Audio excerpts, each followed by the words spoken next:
bayan dahil ang ICSA ay nag-o-offer ng maraming bachelor's degree courses na maaari mo itong pagpilian at ito ay CHED accredited.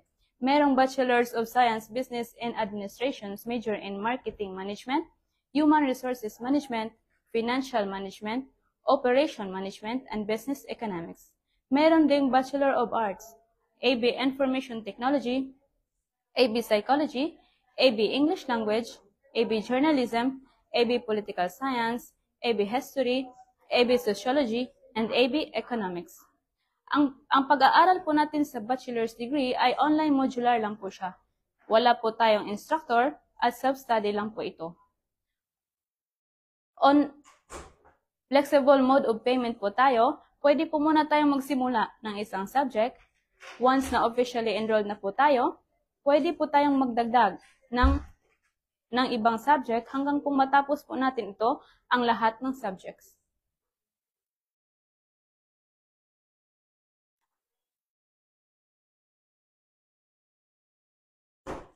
Stop mo muna ako. Stop mo na muna. Okay, so ayun. So, pwede tayo mag-umpisa anytime, okay?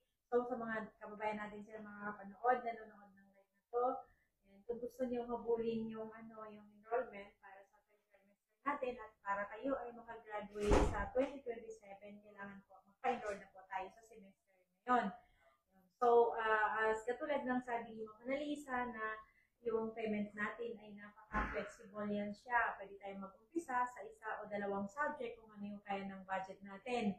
Okay, wala po tayong mga miscellaneous fee or kahit anumang iba pang babayaran maliban sa subject lang natin o di kaya ay siyempre sa graduation kapag gagraduate na tayo. Yun. So, ang pag-aaral naman, pwede po wag maipaliwanag. Minsan na paano yung process ng pag-aaral? Ang process po natin ng pag-aaral ay online modular lang po siya. Wala po tayong instructor at self-study lang po.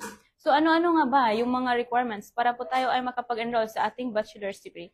Kung ikaw po ay high school graduate, maaari ka pong mag-submit ng original Form 138, copy of birth certificate, and copy of residence ID. Kung ikaw naman ay college level, maaari ka pong mag-submit ng original honorable of dismissal, copy of transcript of record, copy of birth certificate, and copy of residence ID. So, paano nga ba mag-enroll? Pwede po tayong mag-enroll online. Mag-fill up lamang po tayo ng form na makikita po sa aming caption sa itaas. Or maaari nyo po akong tawagan sa aking WhatsApp number +63 9080 80858338. Look for Miss Annalisa or +965 9767 4078. So, kung halimbawa po na hindi pa available yung credential, pwede bang magpa-enroll na hindi pa hawak yung credential? Yes po, if ever po hindi pa po available yung mga credentials, maaari lang po tayo muna mag-submit ng mga basic requirements like 2x2 picture at saka residence ID po. Ayun. So, sa mga nagpaplanong matapos ang kanilang bachelor's degree sa 2027, ayan, pwede na po natin umpisahan. Dapat po mag-enroll na tayo ngayon kasi the more na i-delay natin yung enrollment, delay din ang ating graduation. So, ano pang hinihintay natin? Pwede nga kayo mag-umpisa sa isang subject. So, anytime pwede kayo mag-enroll, kaya habulin nyo na yung third trimester natin. Pwede kayo mag-umpisa ng isang subject lang. Yung mga mga papadala natin ng payment kung kayo ay outside Kuwait o wala kayo sa UAE, and pwede po kayong magbayad through our BPI, BDO o di kaya ay sa Metrobank. Ayun. So, ayan, Miss Annalisa, paano na lang sa experience mo, ano ba yung para sa sarili mo ba, bakit mo pangarap matapos yung kolehiyo? Bakit mo gustong makagraduate? Ang pagtatapos ng kolehiyo, iba pa rin pag tayo ay may diploma. Pag tayo po ay may diploma, mabilis lang po tayo makahanap ng mga job opportunities at saka meron po tayong better earnings pag tayo po ay nakapagpasok na po sa ating trabaho. Okay, so ano pala yung pangarap mo pagka-graduate mo? Ayan. Yung pangarap ko pag-graduate ko is makahanap na po ng magandang trabaho at saka meron pong sapat na kita po. By the way, yun nga mga kababayan, si Miss Annalisa, siya ay nag-graduate na rin candidate for graduation year. Kaya ano pang hinihintay nyo kung gusto nyo makapagtapos ng 4 years degree?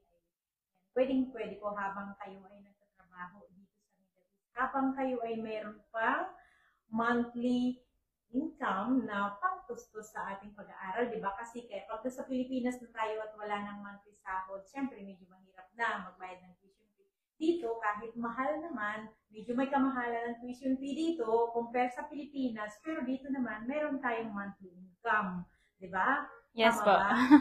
Yes po, ma'am. Ayan. So, pwede mong pagsabayin yung nag-aaral ka, nagtatrabaho, at napapaaral mo pa yung kapatid o di kaya ay anak mo. Tama? Yes po. Ayun. So, sok na sok po sa ating mga OFW. Kaya ano pang hinihintay natin? For more information po sa mga katanungan nyo, kung siyempre, meron naman na makakapanood pa later on ng live na to. So, pwede po tayong magpabook ng consultation and para sa one-on-one consultation o di kaya ay mag-message na lang kayo sa ating mga Facebook pages at nakahanda po, nandyan yung ating mga student consultant na sasagot sa inyong mga katanungan. Ayun, so magandang hapon. Ako na nasa likod lang ng camera, Miss Buds, Miss Annalisa. Ayan, we are here in ICSA. Salamat po sa inyong panonood sa aming live, and sa muli, ako si Miss Annalisa ang nagsasabing ICSA, your partner in success. Ayan. Thank you po.